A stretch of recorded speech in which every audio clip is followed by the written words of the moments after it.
Hello. Happy Tuesday or Wednesday if you're in Down Under. Good morning here in Vancouver. Good evening in Europe. Good afternoon in New York, Toronto. It's great to jump on again. It's been a long time. Hey, Christina, what's up? Before I go on, I really want you to hear this. Can you hear me? I need a thumbs up from you just to make sure that the sound works because I've had some audio troubles and I don't want to go 20 minutes, half an hour with this transmission and you miss out on sound. This is a very important conversation. Let me know if you can hear it. Hey, Jen, what's going on? I really want you to listen to this one. This is big. Hey, Diana! My wife is on the ferry going back home. Can you hear me okay? Give me a thumbs up. And if you can hear me, then I'm going to continue because I'm talking to you about victimhood. I've been a very big um, advocate for dropping the victimhood label because I've noticed in my work with healing, with helping people heal from stress related problems which show up in relationships again and again and again. I observed that the biggest hey baby daddy, I observed that the biggest um, constraint that we have on healing is playing the victim. And you can't heal if you're stuck. Something happened 5 years ago and it happened to you. And in that moment, there was a perpetrator of a victimhood. And we've all been a victim, we've all been a perpetrator. We've all had things happen to us. It's actually part of life. Some things are horrific things that you've had to endure. Some things that trauma basically is an overstimulation of your nervous system beyond its capacity, which has you go into a kind of a shutdown mode in your nervous system. And we go through life with those events stuck in our bodies and we don't really fully heal from them. And they show up as illnesses. And this is why, as a healthcare provider, as a chiropractor, I'm talking about this. I usually get lambasted on social media, people throwing the hate and stuff around, because especially with the psychotherapy and psychologists and stuff and MDs saying that I'm speaking out of line, that I'm talking out of context because I don't have the training, I don't have the expertise, I'm not qualified to talk about this. But in the world of helping people over the last 20 years who are dealing with stress related disorders, going on my own spiritual journey, path of healing from my own past traumas, I really observed something that I saw as patterns. I saw that my patients were coming in, and the ones that were stuck on a victim story were always held back in their healing. But the ones that were able to turn that victimhood and take not blame for what happened, please understand, I'm going to say this maybe 3 times so that it really lands, because this is a very triggering subject, especially to people who are living with trauma. It's not your fault. It's not the fault of the victim. Let me say it again. It's not the fault. It's not your fault that your loved one was taken from you. It's not your fault that God, had somebody in your life die prematurely. Okay, it's not your fault that you were abused. It's not your fault that you were abandoned. It's not your fault that your partner cheated on you.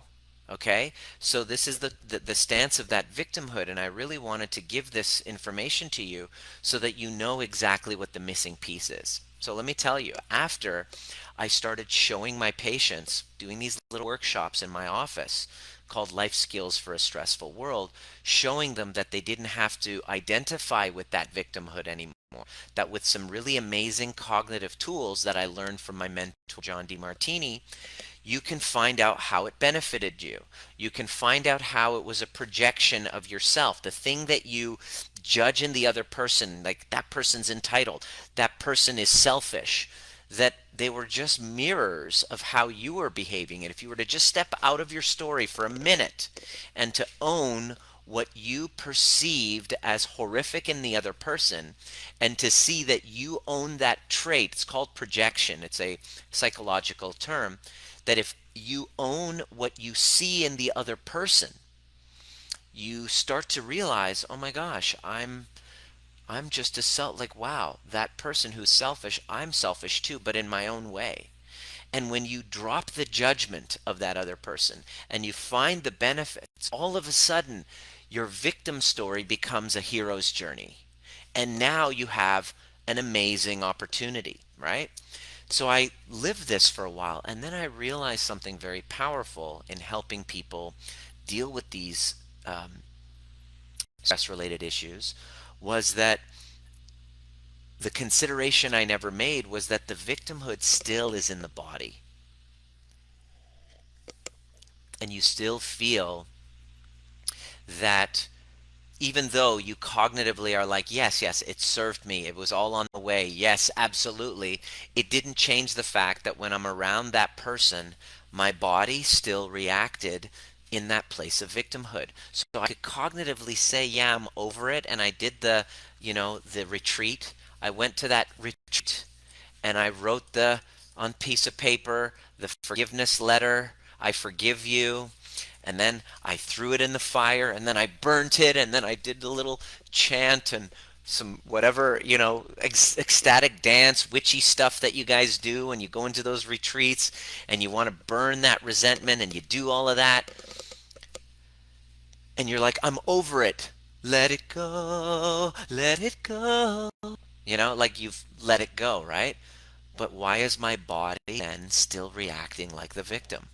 In other words, your victim story isn't just here, it's here. That's why you can go to a psychotherapist each week and talk about your mother, and talk about it from the place of I was the victim, and you're watching the movie from outside and you're a spectator, but you haven't really healed. How do you know you've healed? When you no longer feel victimhood here. How do you know that you've healed? When you check in here and you think about the other person and you have empathy towards them. Now, to suggest that to certain psychotherapists, to suggest that to certain people in that field who under the guise of evidence-based, is very, very triggering. Because what happens is when you're stuck in victimhood, in your body and you're cognitively there and you haven't really jumped into feeling and haven't done the deep work, the shadow work, and you've done it at a cognitive level with all the therapists and all that, you haven't yet healed from the victimhood because it's still in your body. So how do you do this? I want to answer that for you. How do you do this? Because if you don't do this, you will be stuck in that story claiming you've done the work because you've done 20 years of therapy. But when I talk to you and you get on a discovery call with me, and the tone of your voice, the language you choose, even in your writing, I can feel you're still a victim. I can feel it. Victimhood is a felt sense. It's not just a thought. It's a felt sense. And it comes through in your voice. It comes through just if all I have to do is get into a room. I've now felt it. I've gone into the feeling sense and I've really gotten intuitive with my feelings, which is what the real work is, not the cognitive up here, which is what most of us do. We miss out the entire somatic experience of it. And how can I tell? Here's how I can tell. I'll get on a call with you and I'll say, tell me about what it was like to be in your last relationship. And then when you talk about your relationship, your facial expressions will tell me the story. Your tone of voice will tell me the story. The words that you choose. It was done to me. You use the words made me feel. That's a nonverbal. Okay, well, it's a verbal communication, but he goes, you made me feel like, he never apologized to me. I'm still waiting for my apology. Those are indicators that the victimhood is still in the body. And no amount of therapy is going to solve that. But it can be solved with just a few minutes if you're willing to do what I perceive as the real work that I've been avoiding, the work that involved dropping into a felt sense experience of it and allowing yourself to actually join with the little boy or the little girl who felt that horrific grief and actually drop in and experience what it's like to have somebody go, "Oh my God, what you went through as a 5 year old with your mother or your father, no one should have had to have experienced. That must have been horrible for you." You know what I mean? And the thing is, this is what we crave. But the problem is, we crave that with a therapist. And if I don't do it for myself, I'm going to go to a therapist every week, and the therapist will say, "Oh my God, that must have been so horrible." And you're like, "Yeah." And you love that empathy from the therapist. And what happens is you'll go back the next week and get it again. You get another dose. And finally, you have someone to talk to who sees you and hears you, which is great for the therapist and great for you in the moment. And it's fantastic for you. Great for the therapist, but the problem is, if you don't learn the inner child work and to drop into your body, you're always going to be needing a friend or a therapist to do that part of the work for you. That's why you're stuck. That's why you'll go to counseling for years and say you've done the work. But here's what the work is. We did this last night. Laura was sharing with us an experience where she was triggered recently because of a breakdown in her ex's, her father-in-law is going through some challenges, and because of that she was triggered from past abuse and losing her agency, losing her voice, losing her choice. And because of the dynamic between them, there was abuse going on all ends, and she was not feeling safe, not feeling seen, and no matter what she would say to her husband, her father-in-law, nobody was listening to her. So in the whole time, she's done counselors, therapists, one thing after another. And last night on the group call that we had in our group, she said, "Okay, so I just got triggered. For the last 30 hours, I've been in a state of alarm. What do? I don't want to play the victim, but I've been feeling like this victim all along." And then her question inspired this whole post because it was probably one of the most beautiful things that I've ever seen, was what she realized afterwards. And I'm glad we got it on video, and I'm going to somehow create some sort of content with that. That's a very big piece. That's, I believe, is a real epidemic. And here's what the big piece was. She goes, "I've been in victimhood. How do I get out of this?" And I told her, I said, "You're going to do what you've never done before in any therapy. And you can, and here's the part, you don't need a therapist to do this for you. You do this on your own. That's why we heal in community. We do the work together. And I'm in the trenches with you. I'm doing it with you, right? Because I have to do what I'm teaching. And I do it daily. It's a way of perceiving the world and acting upon the world that actually empathizes with you first. What happened is we got her to drop in and actually feel. Here's what the answer was. You must feel the victimhood that you abandoned yourself from. In other words, she had to go back to her 25-year-old self that was abused and actually feel empathy for that individual. This sounds simple, but this here is the chasm between a healed individual and an unhealed individual who's saying that they're healed and done the work, but they haven't. You haven't actually done the work until you've given your younger self permission to be the victim. Not bypassing it, because this is a lot of the work that I was doing before was complete bypass. Oh, I'm not going to play the victim. Somebody just fucking stole $10,000 from my bank account. Oh, I do the work. I'm not a victim. That's a bypass. The first step is to actually drop in and feel how horrible that is, and to be able to sit with yourself and go, as though you had a friend that just experienced trauma, right? Picture me sitting across Watch this. Picture me sitting across from myself at a coffee shop. I am my own best friend. My best friend, myself, just told me that they just had $10,000 stolen out of their pocket without them knowing. Here's what they're looking for. Holy crap, Nima. That must feel horrible. It must feel so violating to have somebody just feel entitled to taking that money from you. I see you. It's horrible. Nobody should have to live like that. I can't tell you. When somebody tells you that, when you sit across, when you're living in the world feeling so misunderstood, and somebody takes the time to do that for you, you feel love for them because you feel understood, you feel seen. Understanding equates to love. Here's the problem. When we have a traumatic event, we dissociate from ourselves. We try to get out of those feelings. We don't want to feel that anymore. So we avoid ourselves. And that's the first abandonment. The problem is we're looking for our abusers, the perpetrator, people that we feel have wronged us. We keep screaming and shouting and yelling and wanting them to see us when we haven't yet done it for ourselves.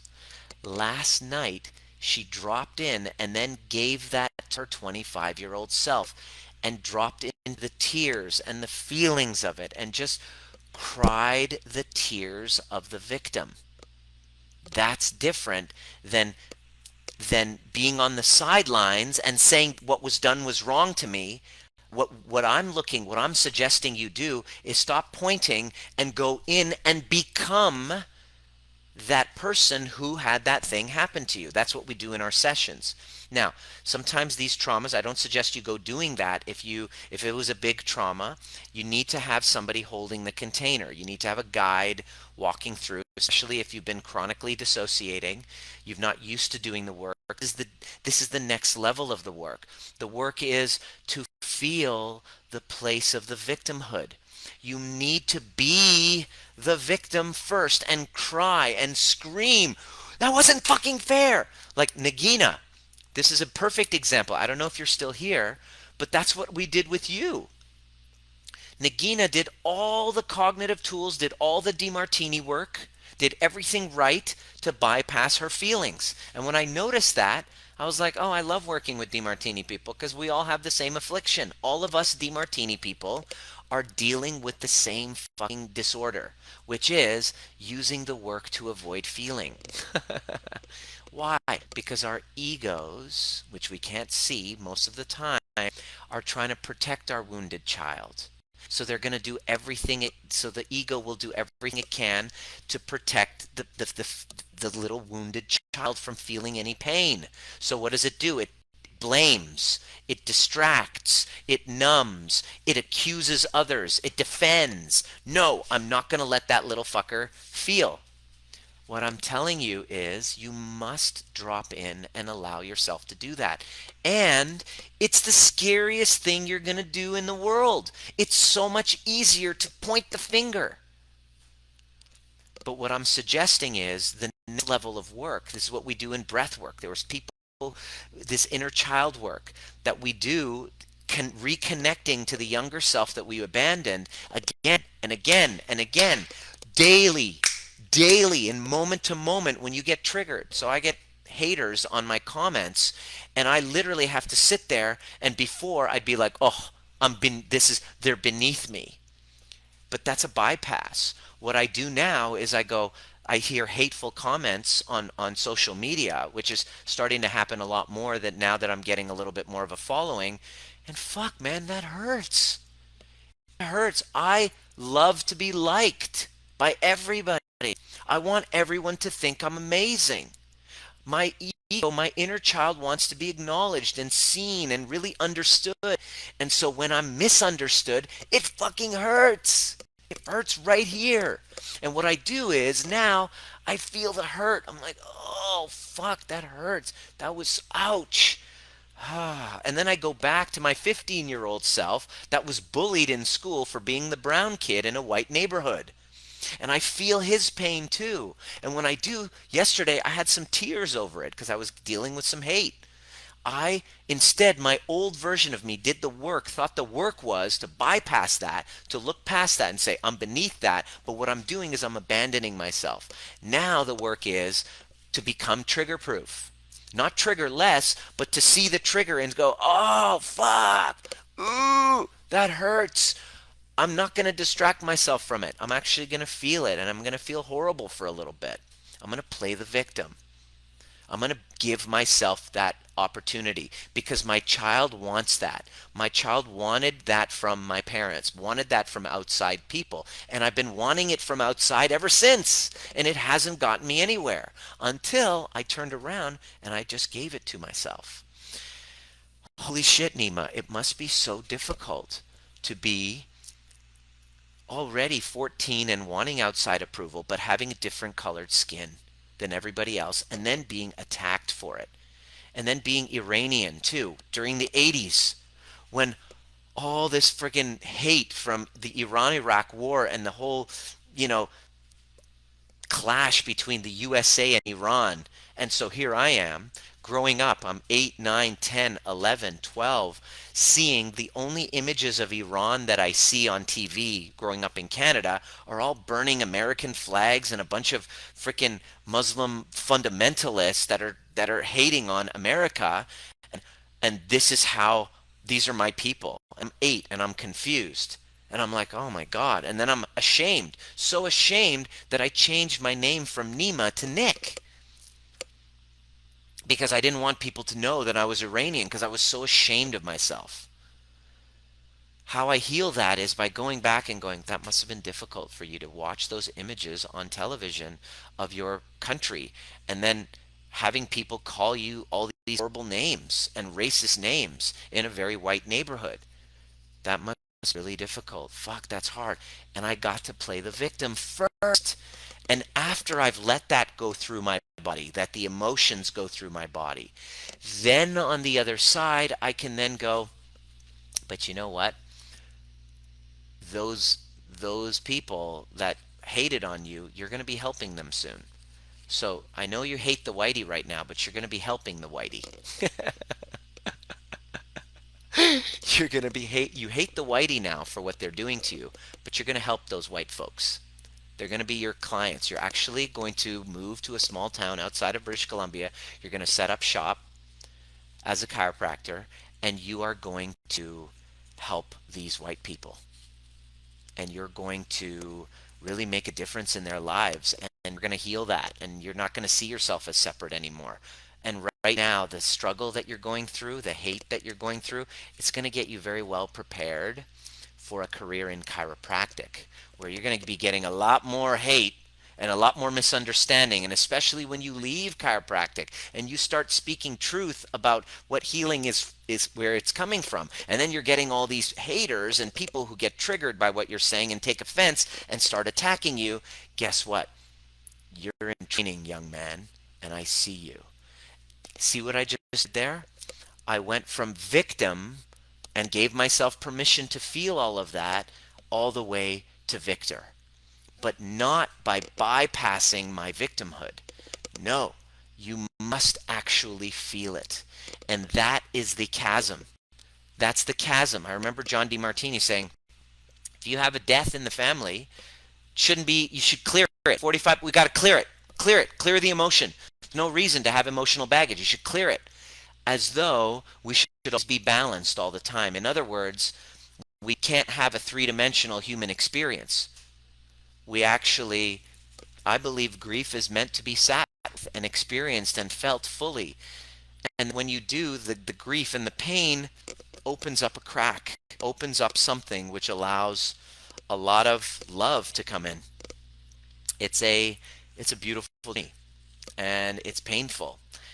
And the movie Inside Out is a great indicator. If you ever watch that, the girl who had depression, who's the heroine of the movie, the hero of the movie, she really got complete and got over addiction when she was able to actually she was actually able to sit in her sadness and really embrace that. And that's when her life started to and I tell you this all the time, this work is not about feeling better and numbing yourself from feeling. This is about getting better at feeling. And so that's really what I wanted to share with you, because I used to be very critical of victims, until I realized that it's a necessary stage in your development. Once something happens, that there's a perpetrator, there's a victim, and we've all been both. We've all played both. There's not just one label or other. We're wiser to see ourselves in everyone and everything. That's how we actually grow. That's how we heal, is to be able to see ourselves in everyone and everything rather than separate from one another. And so the first step is to feel the victimhood. It shouldn't have happened. Nobody should treat you that way. And nobody should hit me. However, in a world where this is happening all the time, it's wiser to feel the feelings, then get on the other side, and then be able to your younger self and be your advocate, but not by bypassing that important step. And the biggest obstacle to that will be my ego, that wants to protect my inner child from any pain, but will deflect and numb and sedate and deflect. And that's conditioning of self abandonment. And you can turn that around. And your life depends on it. Your life, the quality of your life, of your relationships completely depend on it. So if you've just if you jumped into the program, or into this group, I have a training on becoming trigger proof. Send me, write in the comments right now, I want the training. If you haven't seen it already, I'm offering it free with a promo code. No, it just gives you the stages, the steps you need to through, that kind of expand on what I'm just talking about. Regulating your nervous system, bring your past grievances, learning to dance with that ego shadow uh, self that's protecting your wounded inner child, learning how to be empathy towards your inner child and towards others. Empathy is the healer. And then the most important part, immunity and mentorship.